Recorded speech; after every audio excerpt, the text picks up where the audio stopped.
বন্ধুরা, সবাইকে জুম্মা মুবারক। শুক্রবার মানেই স্পেশাল কিছু না করলেই নয়। তাই চলে এলাম মুরগি দিয়ে বিরিয়ানি রান্নার রেসিপি।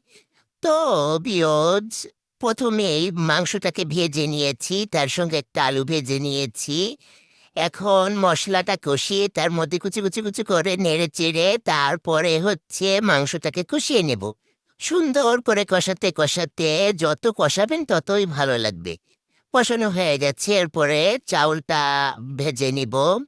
চাউলটা একটু গুনে নিয়ে এরপরে দিয়ে দেব পানি। পানি দিয়ে কিছু কাঁচা লঙ্কা আর একটু নেড়ে চেড়ে নিব। তারপরে মাংসটা দিয়ে দেব। মাংসটা দিয়ে একটু লেড়ে চেড়ে তারপরে এটাকে সুন্দর করে মিক্সড করে ঢেকে রাখবো, একটু দমে দিয়ে রেডি হয়ে যাবে রান্নাটা। তো কেমন হলো সবাই জানাবে।